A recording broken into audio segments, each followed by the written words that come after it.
Hello చెప్పురా. అరే మావా, మా ఇంట్లో ఎవ్వరు లేరు, రండ్రా దావా చేసుకుందాం. సరే వస్తున్నా.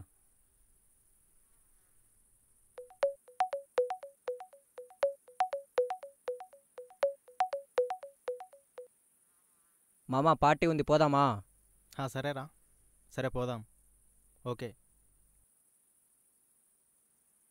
చిప్స్ ప్యాకెట్ ఎక్కడ పెట్టాను, కనపట్లేదు.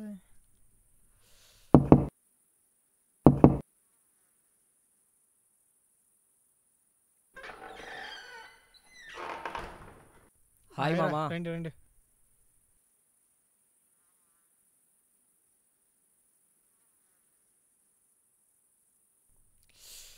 రండ్రా స్టార్ట్ చేద్దాం.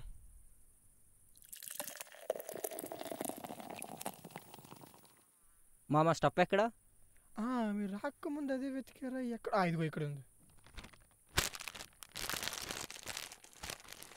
రాజేష్, మందు ఉంది, స్టఫ్ ఉంది, ఏదైనా మంచి స్టోరీ ఉంటే చెప్పొచ్చుగా.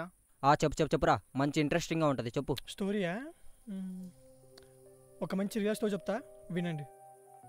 మా ఓనర్ వాళ్ళ కూతురు మామ, ఈ అమ్మ సూపర్ ఉంటుండే,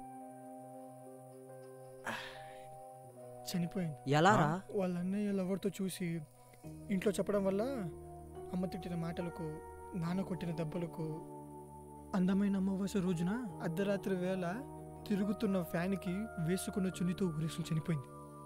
అది కూడా సంవత్సరం కిందట ఇదే ఇంట్లో ఇదే రోజున ఇదే టైంకి ఇక్కడే పాతేశారు. ఏంటి? అవునా? రే, ఇది నిజమా అబద్ధమారా? అరే నిజమావా, మీకెందుకు అబద్ధం చెప్తా? అరే చాలురా, ఆపేసి. తర్వాత ఏమైందిరా? అరే వాడేమన్నా రామాయణం చెప్తుండా, అంత బాగా వింటున్నావు? అరే నీ కాలు పట్టుకున్నా, కొంచెం మంచిగా చెప్పరా, ఉచ్చబడిపోతున్నాయి నువ్వు చెప్తుంటే. తన పగతో, ప్రతీకారంతో, ఆవేశంతో అందరినీ చంపాలని ఇక్కడిక్కడే తిరుగుతూ ఉంటుంది. 12 తర్వాత అసలు కరెంటే ఉండదు. ఆ అమ్మాయి విచిత్రమైన శబ్దాలు చేస్తుంటుందిరా. కొన్నిసారి పిల్లి సౌండ్, కొన్నిసారి ఎలక సౌండ్, కొన్నిసార్లు కుక్కలు, నక్కలు, ఒక చిన్న పిల్ల ఏడుస్తున్నట్టు, మెల్లిగా డోర్ తెరుస్తున్నట్టు. తర్వాత ఏమైందిరా? అది రేపు చెప్తా. అరే రేపు చెప్పేసామారా, చెప్పరా ప్లీజ్. అరే వాళ్ళ అమ్మ నాయనకు తెలీదారా? తెలీదురా. నీకెలా తెలుసురా? అసలు సంగతి ఏంటంటే,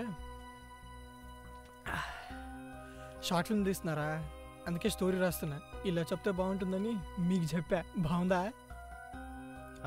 స్టోరీ ఏంద్రా? అరే మనిషివా గాడిదవారా, స్టోరీ చెప్పే విధానం ఇదా? నాకు వాడికి కింది నుంచి పైదాకా వణికాయి కదరా, వాడు టాయిలెట్ ఆపుకొని మరీ ఉండు కదరా. ఈ టైంలో ఇలాంటి స్టోరీలు, ఇలాంటి ఎఫెక్ట్లు పెడతారా?